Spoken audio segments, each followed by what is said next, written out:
که آتش بر همه آفاق زد. از ادب پرنور آمد این فلک، از ادب معصوم و پاک آمد ملک. امیدوارم که این کلام و سخن بنده حقیر در خاتمه چیدمان این گاره‌های معصوم عادی ذهنمون رو در هم بریزه و سامان تازه‌ای بده. بسیار خرسندم که فرصتی به من داده شده تا نگاه و اندیشه خود را مطرح کنم که سالها ذهن من رو مشغول به خود کرده و در باب یکی از مهمترین آسیب‌های جوانی روزگار ما، یعنی نخبگی و نخبه‌کشی در جامعه ایرانی بوده شد. برای ما همیشه این سوال هست که چرا نخبه ها می روند؟ کی مقصر است؟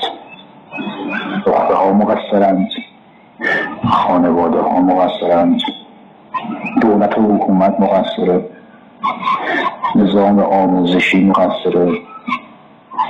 برای همه ما این پرسش هست که علیرغم این همه سرمایه‌گذاری و نهادسازی و تلاش برای جذب و ارتقاء نخبگان، چرا ما هنوز نتونستیم از این سرمایه‌های ملی به نحو مطلوبی استفاده کنیم؟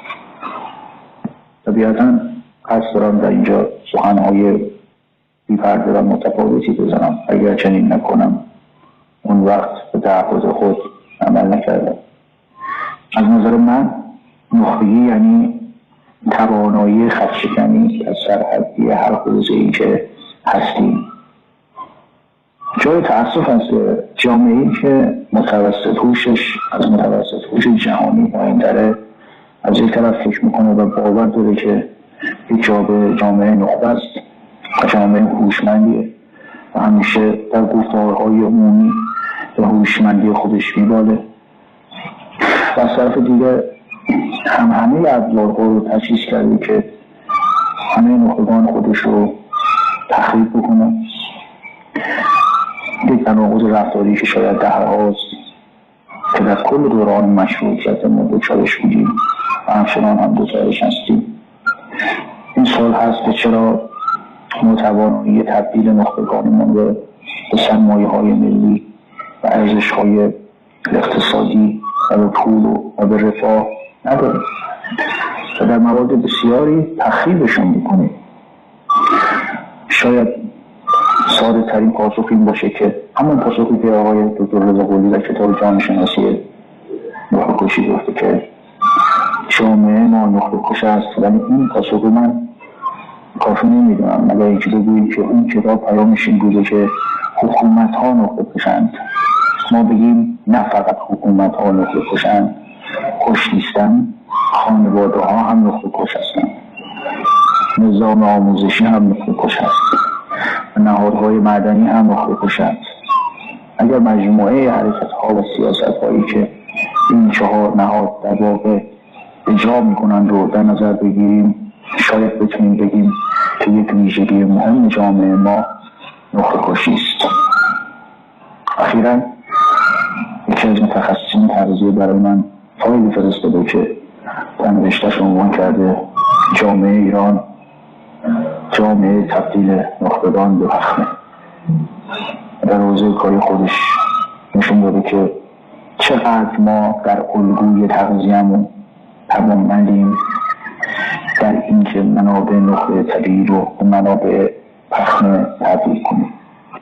اون مقاله میگه حتی ما در حوزه‌های طبیعی و زیستی هم محصولات نخبه طبیعی رو به محصولات پخمه تبدیل میکنیم و مصرف میکنیم. محصولاتی که هیچ ارزش غذایی ندارند و هیچ مفیدیت جدی برای سیستم طبیعی ما ندارند، فقط معده پر کنند و بند اعصاب. اجازه بدید تا با این سوال شروع بکنیم که حالا نخبه کیست؟ یعنی یک نگاه معناشناختی و هستی شناختی به مفهوم نخبه داشته باشیم و بعد بریم به مسائل دیگه بپردازیم. رابینسون در مورد تعریف نخبه میگه که اصولاً بعضی از پدیده ها رو ما به راحتی میتونیم انتزاع کنیم. یعنی اصولاً میگه وقتی ما میتونیم تعریف بکنیم چیزی رو که بتونیم انتزاع ازش ایجاد کنیم، یعنی مفهوم انتزاعی ازش بسازیم. بنابراین ما راجع به نقطه و خط میتونیم تعریف بکنیم، ولی راجع به فیل نمیتونیم تعریف داشته باشیم، چون فیل رو نمیتونیم یک مفهوم انتزاعی براش ایجاد بکنیم.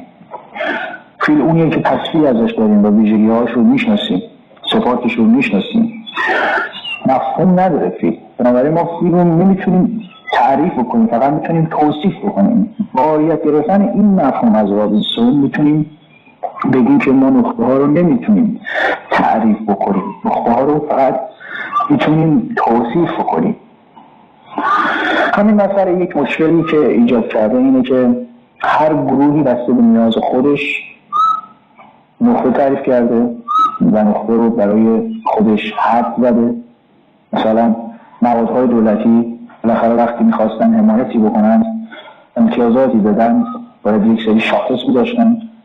آقا شما این تعداد مقاله داشته باشید، نقطه ای. معدلتون این باشه، نقطه ای. نمیدونم اختراعی ثبت کرده باشید، چه شما نقطه ای. این شاخص های عملیاتی و کاربردی تعریفی از نقطه نمیده، بلکه با یک سری شاخص های با این شاخص ها محدود میکنه و خود این بسیار آسیب‌پذیره. واقعا نقطه کسیه که مقاله میتونه بنویسه، واقعا نقطه کسی هست که عدلش خوبه، واقعا نقطه کسیه که اختراع میکنه. نهادهای مدنی بدتر از این عمل کردن. نهادهای مدنی اومدن و هر کس تو جامعه تونسته به عنوان یک سرمایه نمادی مطرح بشه تو حوزه خودش شد، حالا تو حوزه هنر، تو حوزه موسیقی، تو حوزه علم، حوزه نمیدونم ادبیات، حوزه ورزشه، تونسته یک علائم نمادینی از خودش رو بروز بده متفاوت با بقیه که اگه حدش رو بگیریم میشه سرمایه نمادین. هر کس تو مسیر سرمایه نمادین تونسته موفق بشه بهش میگن نقطه. این یه مثال ساده‌ای بود که زدم. عرضم که بیشتر شاخص و معیارهای نخبگی پشتش برمیگرده به IQ، به بره هوشی. یعنی کسی که IQ بیشتری داره، توانمندی‌های ویژه ذهنی نسبت به دیگران داره. من نمیگم که بره هوشی معیار نخبگی نیست، بخش زیادیش میتونه باشه معیار نخبگی، ولی این هم باعث شده که ما هم خطا داریم و هم خیلی جفا بکنیم به دارندگان بهره‌های هوشیمون، یعنی آیکیا بالاهامون رو نابودشون بکنیم و تخریبشون بکنیم. این کاش ما نخبگی رو با آیکیو تعریف نمی کردیم، با بهره هوشی تعریف نمی کردیم. چرا اصلا نمیتونه یک معیار خوبی باشه؟ واقعا آیکیو نمیتونه یک معیار خوبی برای نخبگی باشه. ببینید بهره هوشی یک ویژگی غیر ارادی است. اصلا نمیتونیم بگیم خوبه یا بده، میتونیم بگیم مفیده، نمیتونیم بگیم خوبه یا بده. حسن و قبح مال دارایی ها و افعال ارادی است. بگیم کار بدی کردی، دروغ گفتی، کار خوبی کردی، این کارو کردی. حسن و قبح مال افعال ارادی یا دارایی هایی است که ما به صورت ارادی کسب کرده. دارایی های غیر ارادی هیچ گونه قابل ارزش گذاری نیست که بگیم خوب است یا بد است.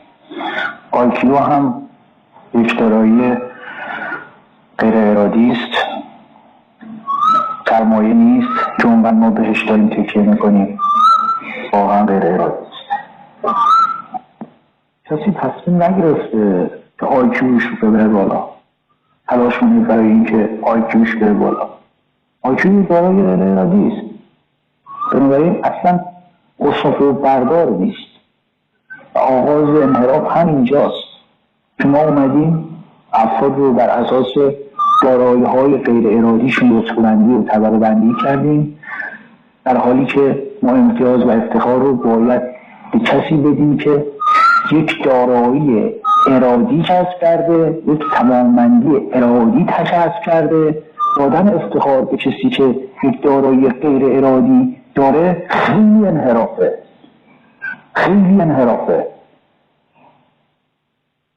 مثل اینه که ما بیای بنیاد چشم آبی ها رو راه بیندازیم. بالاخره چشم آبی بودن یه امتیازه، یه زیباییه. بریم ما یه بنیاد حمایت از چشم آبی ها راه بیندازیم برای اینکه چشم آبی ها زیاد بشن. مگر بنیاد نخبگان ای از اینه که نخبه ها آیکیو بالاها یک کسایی هم که یک دارایی غیر ارادی رو دارند. حالا ما میگیم چون تو این دارایی غیر ارادی رو داری خیلی ما برات احترام و ارزش قائلیم و تو رو تکریم میکنیم، در حالی که تکریم باید برگرده به توانایی‌های که ما ارادی کسب میکنیم. البته حالا پشت این یه چیزهایی میاد که به اراده برمیخوره، به همون گونه که خطاست ما برای قد بلندها بگیم بنیاد حمایت از قد بلندها، بنیاد حمایت از نبورها و غیره و غیره. بنیاد حمایت از آجیودارها هم اگر معیار نخبگی باشه کار مفیدی نخواهد بود. میخوام بگم که یکی از خطاهای سیاستی این بوده که ما نخبه ها رو بر اساس شاخصهایی رو بندی میکنیم و جدا میسازیم و حمایت کرده ایم که برمیگرده به دارایی ها. اگر کسی دارایی هاش رو البته تبدیل بکنه به سرمایه، اون وقت ارزشمنده و ما میتونیم بهش امتیاز بدیم و تکریمش بکنه، تبدیلش بکنه به سرمایه ارزشمند. مثل کسی که به لحاظ ارزمان که بدن بسیار خوبی داره، بادی بیلدینگ خوبی داره، چهره جذابی داره، ولی این توانمندی رو تبدیلش بکنه به یک سرمایه، مثلا بره تمرین بکنه و در این حال بازیگر خوبی هم بشه. وگرنه بازیگری که فقط به خاطر زیباییش میاد تو فیلم ارزشی نداره. ارزش اونه که شما بتونید یک سرمایه بی‌افزایی، توانایی هایی که از جنس نخبگی است مثل آیکیو یک فرصت و تهدید هستند. مثل اوربیدن میتونه به فرصت تبدیل بشه، میتونه به تهدید تبدیل بشه. چینی‌ها جالبه، چینی‌ها در زبانشون کلمه فرصت و کلمه تهدید ندارن. یک کلمه دارن که دو تا معنی میده، هم معنی فرصت میده و هم معنی تهدید میده. خیلی قشنگه. دارایی هایی که ما ایجادشون نکردیم مثل آیکیو پردیدن، یعنی فرصت و تهدیدن. یک دارایی هم که میتونه تبدیل به فرصت بشه، میتونه تبدیل به تهدید بشه، مثل زیبایی، مثل ثروت. همین این چیزهایی از این دست میتونه بالقوه تهدیدی باشه برای ما، میتونه یک فرصت باشه. این که ما چگونه برخورد بکنیم باهاشون تعیین میکنه که فرصت باشه یا تهدید. یادمون نره که نقطه ها جزء اخلالن، نقطه ها آبنورمالن توی طیف هوش، توی طیف آیکیو. نورمال اونایی هم که اون وسط قرار دارن. شما آنچه که طبیعت داره توزیع نورماله، یعنی اندازه پا توزیع نورمال داره. 5% از این اندازه های پا از نورمال خارجن. 2.67% توی دامنه پایین، مثلا برای مردها پایین 40، 2.67% هم بالای 45 هستن. اینها خارج از دامنه نورمالن. برای توزیع اندازه پای من برای خانم ها در دامنه مثلا 35 تا 40. پس 2.67 این طرف، 2.67% هم اون طرف آبنورمالن، خارج از وضعیت طبیعی هستند. حالا میتونه قد باشه، مرز باشه، همه ویژگی ها، اخلاق آدم ها و الاخر. این توضیح نورمال صادقه در همه مسائلی که در طبیعت هست. آیکیو هم یک توضیح نورمال داره که درصد اندکی از آدم ها تو دامنه 2.67 بالا یا پایین هستند. بنابراین اونایی که در دامنه بالا یا پایین توضیح نورمال قرار میگیرند و ما بهشون میگیم ابنورمال، میگیم جزء اخلاق، طبیعی نیستند، هر جا هستند به هم میزنند. حالا این به هم زدن با منفیه. آیکیو طرف انقدر پایینه که زندگی بقیه رو مختل میکنه، یا مثبت انقدر بالاست که همه سازوکارها رو به هم میزنه. زندگی رو مختل میکنه چون نمی گنجه در مناسبات عادی. در هر صورت در مقایسه با عامه جامعه ابنرمالند. اتفاقا در سیستم های طبیعی این عناصر ابنرمال و اخلالند که رشد ایجاد میکنند. نظریه سیستم چی میگه؟ میگه سیستم های زنده برای اینکه پویا باشند 3 ویژگی میخوان. اول از همه جزء اخلالند، بعد مکانیزم بازخورد و سوم مکانیزم انطباق. اصلاح و انطباق که هر روز با بازخورد شروع میشه. مکانیزم بازخورد اضطراب که موجب اصلاح سیستم در جهت اهداف جاریش میشه یا منجر به انطباق سیستم با شرایط بیرونی میشه، یک سیستم زنده که اگه بخواد پویا بمونه بنابراین اون 2 مکانیزم اصلاح و انطباق رو میخواد به اضافه جزء اخلال. جزء اخلال همون پایینیش و هم بالاییش شد. هر دو باید باشن، یکیش باشه کفایت نمیکنه. یعنی شما یک جامعه عادی نرمال جامعه‌ای که 2.5% آدماش گنگستر و دزد و حقه‌باز باشن و 2.5% آدماش هم راهبه باشن، جامعه‌ای راهبه نداره نرمال نیست، نمیتونه خوب رشد بکنه. جامعه‌ای هم که گنگستر نداره نمیتونه خوب رشد بکنه. هر دو لازمن برای اینکه پویایی اجتماعی ایجاد بکنن. یه زمانی این کمپانی‌های تو گازصندوق درست میکردن، اومدن یه مسابقه‌ای گذاشتن، گفتن هر کی بتونه قفل گازصندوقشون رو باز بکنه یک جایزه نفیسی خواهد داشت. یه گنگستری از زندان انگلستان داوطلب شد، با پلیس اومد، بعد 14 روز تلاش آخر قفل رو باز کرد و جایزه رو برد. یعنی اون گنگستر هم کمک میکنه به نظام فناوری که اشکالش رو پیدا بکنه و پویا بمونه. بنابراین یک جامعه سالم هم گنگستر داره و دزد داره و قاچاقچی هم راهبه داره، نخبه داره، عارف و نمیدونم این طرف. هر دو کمک میکنن به رشد، اما به شرط این که 2.5% باشند و کمتر. اگه تعدادشون حجمشون رفت بالا میشن چی؟ میشن بیماری، میشن آسیب. تورم هم همینه دیگه. میگیم تورم تا 3% نسبت خوبه، اما اگه تورم رفت بالای 5 بیماریه دیگه. هر اقتصادی که تورمش بالای 5% باشه بیماره و درمان بشه و خطرناکه. بنابراین جامعه ما که 40 سال تورمش دو رقمی بالای 10% باشه به لحاظ اقتصادی 40 ساله که بیماره.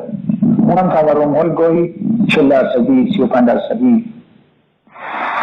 بنابراین ضمن این که ابنرمالیتی، غیر نرمال بودن، نخبگی از کنم که ضروری است، در این حال وقتی هم خیلی میره بالا میتونه آسیبزا باشه. اگر هم نباشه تخلیه بشه جامعه آسیبزاست. میدونید که آمریکایی‌ها مهاجرت رو با چی میپذیرن؟ با این روش لاتاری که میگن، با لاتاری میپذیرن. یکی از علتش اینه که جامعه آمریکا داره غیر نرمال میشه. یعنی همه نخبه ها دارن مهاجرت میکنن از دور دنیا اونجا.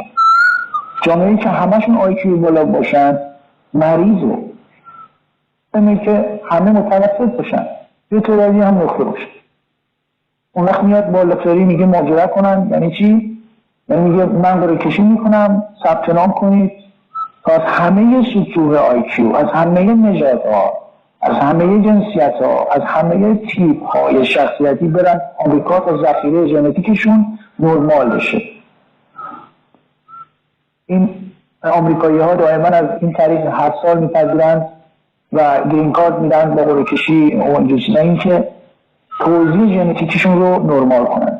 جامعه‌ای که همه ژن‌ها عالی باشه مریضه. از اون طرف هم اگه همه ژن‌هاش مشکل داشته باشه مریضه. بنابراین اصولا میتونیم اینجوری بگیم که بعضی وقتها تمرکز بالا بر نخبگان میتونه بیماری بیاره. اما این خوبه که ما نخبگانمون رو در جهت این که اون توزیع نرمالمون جا به جا بشه، بهبود پیدا بکنه استفاده کنیم. رفاه عمومیمون بهتر بشه استفاده بکنیم. نکته مهم این که ما باید از قاچاقچی هامون هم استفاده کنیم. یعنی ما الان قاچاقچی هامون رو چیکار میکنیم؟ میفرستیم زندان، در حالی که راههای بهتری برای اینکه قاچاقچی کمک کنه به رشد اجتماعی وجود داره. لاس وگاس که مرکز قمار آمریکاست چیکار میکنه؟ لاس وگاس رو گنگسترهای آمریکایی لاس وگاسش کردن در سطح جهانی به عنوان جایی که چند صد میلیارد دلار درآمد داره، یه منطقه شهری که چند صد میلیارد دلار درآمد داره، چند صد میلیارد دلار، یعنی چند برابر کشوری مثل ایران درآمد ارزی داره. حالا چند برابر کشوری مثل عربستان که 20 میلیارد تا 30 میلیارد بیشتر نبود. چیکار کردن؟ دیدن از پس گنگسترها در نمیان، صداشون کردن گفتن آقا ما به شما یه امتیاز میدیم، به شرط اینکه دست از تفتیش کشی بردارید. امتیاز قمارخونه ها رو میدیم به شما، وام بهتون میدیم برید قمارخونه راه بندازید. و اینا تونستن بهترین قمارخونه های عالم رو راه بیندازن. یعنی اون جامعه تونست از نخبه های سطح طرف دیگهش دامنه پایین توزیع نرمالش، نمیتونیم بگیم آیکیو پایین هاشون، چون گنگسترها هم آیکیوشون بالاست واقعا. توزیع اینجا توزیع رفتار اجتماعیه، رفتار اجتماعی از منفی تا رفتار اجتماعی از مثبت. اونایی هم که رفتار اجتماعیشون منفیه میتونند مفید باشن. اومدن گنگسترها و هفتیرکشانشون رو چیکار کردن؟ تبدیل کردن عناصر سازنده اجتماعی و مفید برای جامعهش. سیستم اجتماعی ما این مفهوم پذیرش جزء اخلال رو همیشه باهاش مشکل داشته. به اخلال مفیده باید بپذیریمش، یعنی باید رسمیتش بدیم، باید باهاش مبارزه نکنیم. از اون طرف با جزء اخلال دامنه پایین مبارزه شده، جزء اخلال دامنه بالا هم به طور غیر طبیعی روش توجه و تمرکز کردن، دو طرف رو آسیب زدن. یعنی هم جزء اخلال دامنه پایین رو گنگسترها رو قاچاقچی‌ها رو اینا رو آسیب زدن، به خودشون به خانواده هاشون، برای اینکه نمیدونستن اینها طبیعی هستن، وجودشون طبیعیه. فقط باید راهکاری پیدا کنیم که خوب استفاده کنیم. و هم جزء اخلال بالا رو نخبگان اوضاع اخلاقی اجتماعی و آیکیو بالاها رو آسیب زدن.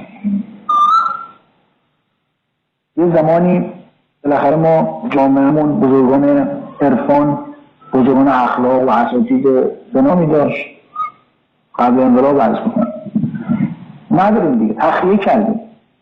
چون فکر کردیم اگه خیلی سرمایه گذاری بکنیم روی اخلاق، معنویت و عرفان، فکر میکنیم که حالا کل جامعه عرفانی و معنوی میشه، در حالی که روی اخلاق و معنویت و دینداری باید در اساس نرمال بودن توجه بکنیم. به طور کلی نرمال بودن به لحاظ شخصی عرض میکنم، نرمال بودن بهتر از نخبه بودنه. نرمال بودن برای خود فرد مفیدتر از نخبه بودنه. نخبه بودن خیلی خطرناکه، خیلی آسیبناکه. اگر مراقبت نشه فرد به خودش آسیب میزنه و اگه جامعه هم دقت نکنه فرد جامعه هم آسیب میزنه. به طور طبیعی نرمال بودن بهتر از نخبه بودنه.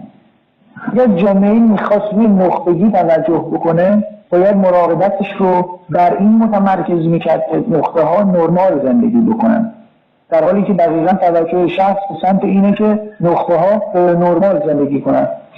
وقتی شما بررسی تیزهوشان میزنید یعنی میگید نخبه ها شما یه جورایی غیر نرمالی، حالا من هم یک لیست غیر نرمال دیگر رو بر شما تحمیل میکنم، در حالی که اگر قرار بود مدرسه تیزهوشان زده شود باید میگفتن نخبه ما میخوایم از نخبگی شما درست استفاده کنیم، پس کاری میکنیم که شما نرمال زندگی کنید، حتما استخ برید، حتما ورزش کنید، حتما الگوی تغذیه سالم داشته باشید، حتما به موسیقی بنوازید، حتما تفریح داشته باشید، حتما به وقت و سنی که رسیدید با جنس مخالف آشنا بشید تا بتونید نرمال زندگی کنید، تا این نخبگیتون آسیب نبینه و بتونن از این نخبگیتون در جای خودش و به موقع خوب استفاده بکنن. مدرسه تیزهوشان دقیقاً اومده نرمالیتی رو، امکان نرمالیتی رو از نخبه های ما گرفته و زیستشون رو هم غیر طبیعی کرده، انداختشون توی رقابت مخرب و کشنده که اینا نیروهای زیستیشون رو به طور طبیعی تکامل پیدا نکنه. بعدا میبینید یه نقطه در اوج توانمندی علمی ما اما تا میاد سر مذاکره برای اینکه این ایدهش رو به یک عملیات تولیدی تبدیل بکنه توانایی ارتباط نداره، همه رو حق باز می‌انگاره، لازم نیست از بخشی از منافعش بگذاره تا این ایدهش به عملیات اقتصادی تبدیل بشه، چون زیست اجتماعی عادی نداشته، نمیدونسته چجوری تو جامعه باید زندگی کنه، زیست طبیعی رو ندیده، اخلاق طبیعی بازار رو نمیشناسه، اقتصاد رو نمیشناسه، تا میخواد ازدواج بکنه به هزار مشکل برمیخوره، چون سیل طبیعی رو نگذرونده. در حالی که اگر ما میخواستیم از نخبگان حمایت کنیم باید کمکشون میکردیم تا با یک زیست طبیعی برن جلو و به موقعش از این ذخیره آیکیشون استفاده کنن. مهمترین کاری که ما باید میکردیم با نخبگانمون این بود که نخبگان رو کمکشون کنیم داراییشون که آیکیو باشه رو، بهره هوشی باشه رو تبدیل به سرمایه بکنن، تبدیل کنن به سرمایه. فرق دارایی و سرمایه چیه؟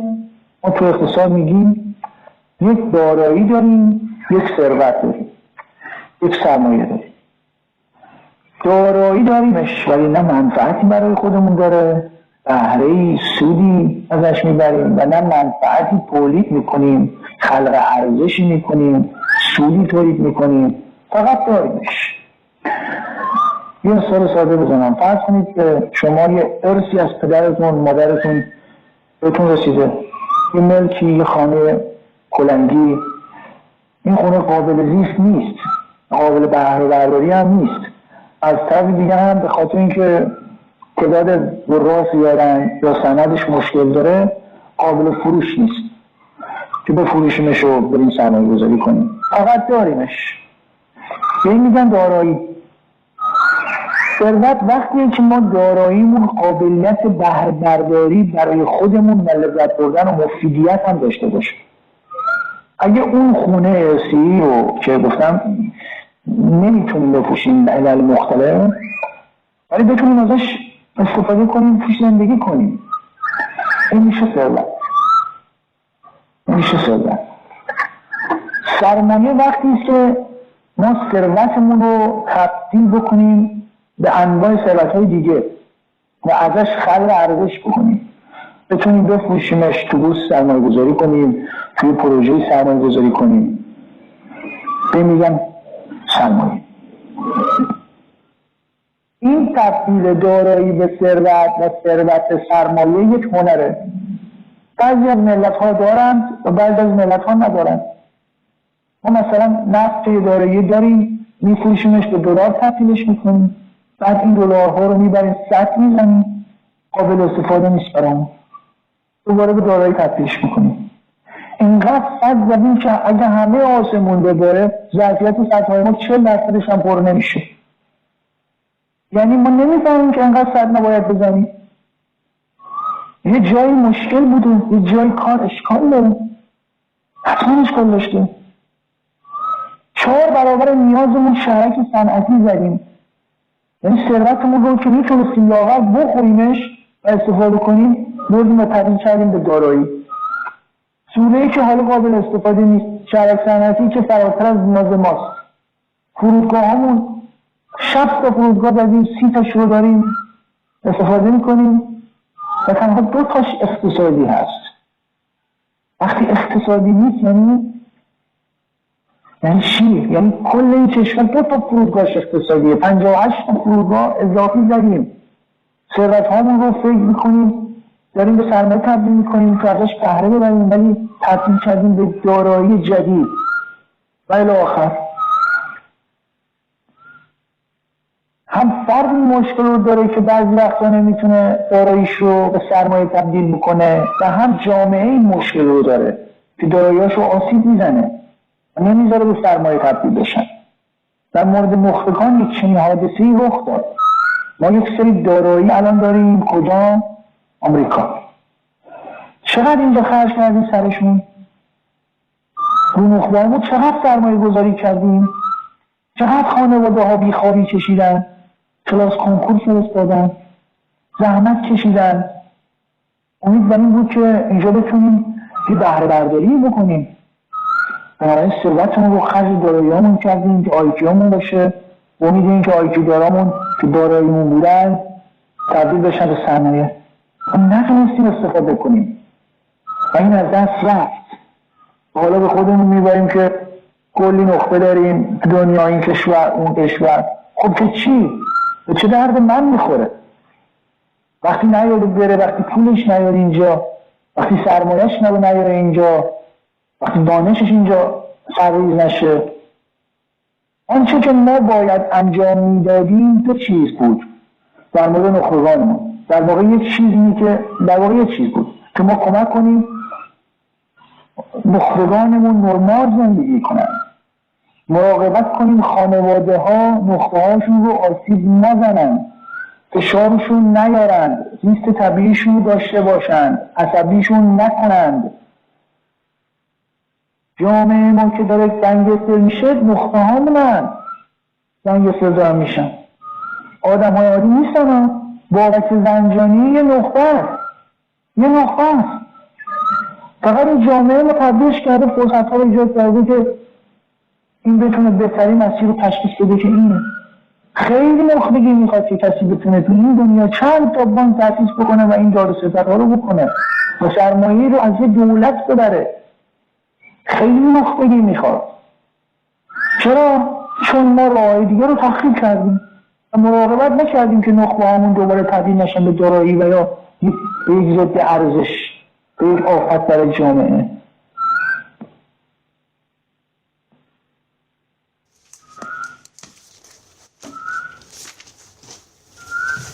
من اینجا لازمه که تفاوت IQ یعنی بهره هوشی، عقلانیت و خردمندی رو توضیح بدم تا مشخص کنم که ما کجا به نقطه ها آسیب زدیم، روی کجا فقط تمرکز کردیم. بین داشتن بهره هوشی یا IQ و عقلانی رفتار کردن و خردمندانه رفتار کردن متفاوته.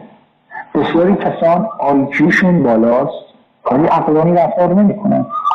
بسیاری کسان عقلانیتشون بالاست ولی خردمندانه رفتار نمی کنن. مشکل ما دقیقا این بود که ما باید کمک می کردیم که نخبه هامون از IQ عبور کنن به عقلانیت و بعد عبور کنن به خردمندی. این قسمت رو رها کردیم. فکر کردیم که فقط این IQ باید حالا شکوفا بشه، در حالی که برای رفاه یک جامعه، برای رضایتمندی یک جامعه، برای توسعه یک جامعه IQ خیلی بالایی لازم نیست. آدم های متوسط هم میتونن توسعه بیافرینن، فقط آدم های متوسط که عقلانی رفتار بکنن و بعد به خردمندی برسند. اگر بخوام خلاصه بیان کنم، توانایی نگاه منطقی به پدیده ها داشتن رو عقل میگی، قدرت دو نوک داشتن رو و IQ ضریب این توانایی است. مثل اینکه بگیم آقا کامپیوتر سیستم عامل داره، اگه سیستم عامل نداشته باشه که اصلا مسابقه محاسبه نمیتونه بکنه. عقل سیستم عامل نیست که سواره روی مغز ما. حالا IQ ورژن این سیستم عامل میشه. این سیستم عامل حالا میتونه با سرعت خیلی بالایی محاسبه بکنه. IQ میشه ورژن اون سیستم عامل، پس IQ میشه ورژن عقل. اما عقلانیت کاری به ورژن سیستم عامل نداره. عقلانیت وقتی است که شما از سیستم عامل بتونی به نحو مفیدی استفاده کنی. از سیستم عامل فقط استفاده کنی، بازی باش بکنی و محاسبه بکنی، برنامه‌نویسی کنی باهاش، حل مسئله کنی، چیکار میکنی باهاش اون مسئله. بنابراین ما روی مغزمون سیستم عامل عقل رو با ورژن IQ داریم، اما اینکه ما چگونه از این سیستم عامل بتونیم خوب درست و مفید استفاده بکنیم میشه عقلانیت، رشنالیتی عقلانیت. عقلانیت پدیده اجتماعی تاریخیه. عقل و آیکیو عمدتاً پدیده فیزیولوژیکیه. حالا اخیراً گفتن که تا 2 سالگی هم میتونیم سرمایه‌گذاری کنیم آیکیو رو ببریم بالا. عمدتاً پدیده ژنتیکی و زیستیه. اما عقلانیت یا رشنالیتی پدیده اجتماعی و تاریخیه. یعنی که من عقلانیتم چگونه شکل بگیره بستگی داره که تو چه جامعه‌ای زیست میکنم، تو چه خانواده‌ای زیست میکنم، با چه نظام ارزشی زندگی میکنم. بنابراین یه کارهایی رو من انجام میدم، عقلانیت توی جامعه دیگه همون کار رو عقلانیت نمیبینه، عقلانی نیست.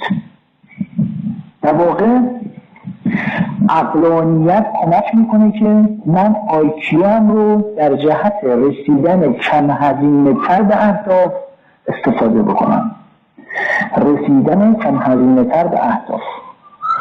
آیکیو معطوف به حل مسئله است. کسی که آیکیوش بالاست خوب میتونه تحلیل بکنه، حل مسئله بکنه. ولی عقلانیت میگه حالا از این توانایی چگونه در یک نظام اجتماعی بهتر استفاده بکن. آیکیو به شما میگه که چگونه به بانک رو باز کن. آیکیو چون بالاست میتونی باز کنی. ولی عقلانیت به تو میگه که حالا از این توانایی استفاده بکن یا نکن. مفیده برات، سود میبری، به صلاحت یا به صلاحت نیست. پس عقلانیت من کمک میکنه که تحلیل بکنم که کاربرد اون توانمندی آیکیو در بستر اجتماعی جامعه است. به من کمک میکنه که این تحلیل رو داشته باشم. خانواده است که به من ابزارهاش رو بده. عقلانیت یک توانایی اجتماعی است که بر آیکیو سواره. خردمندی وقتی است که من اون آیکیو در بستر عقلانیت استفاده کنم، با توجه به اینکه حالا من خودم و حضورم در هستی زیست شخصی چگونه باشه که احساس رضایت بیشتری تو خلقت بکنم. اگه پولم رو از دست دادم احساس آشفتگی نکنم. اگه رتبه‌ام رو از دست دادم احساس نابود شدگی نکنم. خردمندی یا ویزدم بنابراین با معناداری زندگی من همراهه. بنابراین میگه که ببین درسته که اگه این کار رو بکنی سود بیشتری میبری، منفعتت بیشتره، ولی در بلند مدت رضایت بیشتر نیست. در بلند مدت احساس نکن، فکر نکن زیست بهتری خواهی داشت. پس عقلانیت به شما میگه که چگونه منفعت بیشتری کسب بکن، چگونه رتبت رو تو جامعه ببر بالا و الی آخر. آیکیو ابزاریه که این کار رو بکن. هوش ابزار اینه که این کار رو بکن. ولی خردمندی اینه که اصولاً چه کن در بستر هستی تو بتونی با ویژگی‌های انسانی تری احساس رضایت کنی. عقلانیت به ما رفاه میده، زندگی خوش داشته باشیم، رفاه داشته باشیم. ولی خردمندی به من میگه چگونه رضایت کسب بکن. آن چیزی که ما باید میدادیم به بچه‌های آیکیو بالاهامون، به نخبگانمون، اینه که بتونن آیکیوشون رو در بستر عقلانیت بنشانن و عقلانیت رو در بستر خردمندی. اگه اینو ندیم آیکیو بالاهای ما میفتن تو مسیر رقابت مخرب. هم به خودشون آسیب میزنن هم به بقیه. آیکیو بالا اگر بر بستر عقلانیت و عقلانیت بر بستر خردمندی ننشیند به یک ابزار تخریب تبدیل می شود. همین خاطر خیلی از نخبگان ما رضایت نکنند، چون دائما خودشون رو مقایسه میکنن. من آیکیوم بالاتره، حالا ماشینم اینه، خونم اینه، یا دائما در رقابت میفتن، چون توانایی پیشبینی، توانایی تحلیلشون بالاتره، قدرت تحلیلشون عمیق‌تره. در مقایسه با دیگران افقهای دورتری رو میبینن، انتظاراتشون عوض میشه. پس من آدمی هستم که از یک طرف انتظاراتم بالاتره، چون در خودم قابلیت‌هایی رو میبینم که دیگران ندارن. از طرف دیگه چون تمام شخصیتم حول آیکیوم سرمایه گذاری شده و شکل گرفته، عقلانیت و خردمندی به اندازه کافی شکل نگرفته، بنابراین در ارتباطات هم مشکل دارم، در زیست عادی هم مشکل دارم، با همسرم مشکل دارم. میخوام یک شریک پیدا بکنم، اعتماد نمی کنم چون بقیه ویژگی ها شکل نگرفته. این طرفش، اون طرف هم به خاطر توانمندی بالا در تحلیل میتونم ظرافت منافع رو پیدا کنم، دقیق تحلیل کنم ابعاد مختلف پدیده رو و بعد چی میشم؟ در تصمیم گیری دچار مشکل میشم. نمیتونم توانمندیم رو تو بازار بفروشم، نمیتونم با کسی شراکت کنم، نمیتونم علمم رو تبدیل به کالا بکنم. بنابراین چی میشه؟ یک شکاف رضایت پیش میاد. حالا جامعه هم کمک میکنه، میگه تو آیکیوت بالاست، حمایتت میکنم، نمیدونم بهت بورس میدم، خانواده دائما هوات رو دارن، بهت میرسن، همه چی و همه جوره حمایتت میکنن. همه اینها رفاه، همه اینها به اتکای آیکیوت.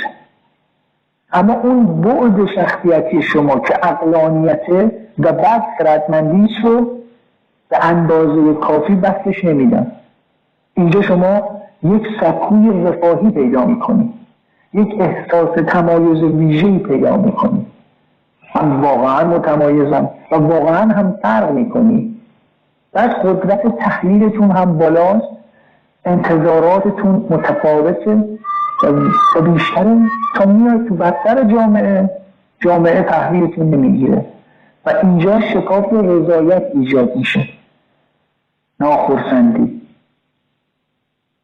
اعصابتون خورده از برخورد مدیر بانک، از برخورد اداره‌ای که مراجعه میکنید و غیره. چون زیست طبیعی رو نداشتیم، عادت نکردید به این که تو سری خورید، عادت نکردید مثل بقیه زندگی بکنید. همه چی آماده بوده، همه جا حمایت شدید. اون یه طرف داستان، یه طرف دیگه این که قدرتتون بالا بوده در تحلیل منافع. یک شکاف بین منفعت و رضایت ایجاد میشه. این شکاف ویرانگره.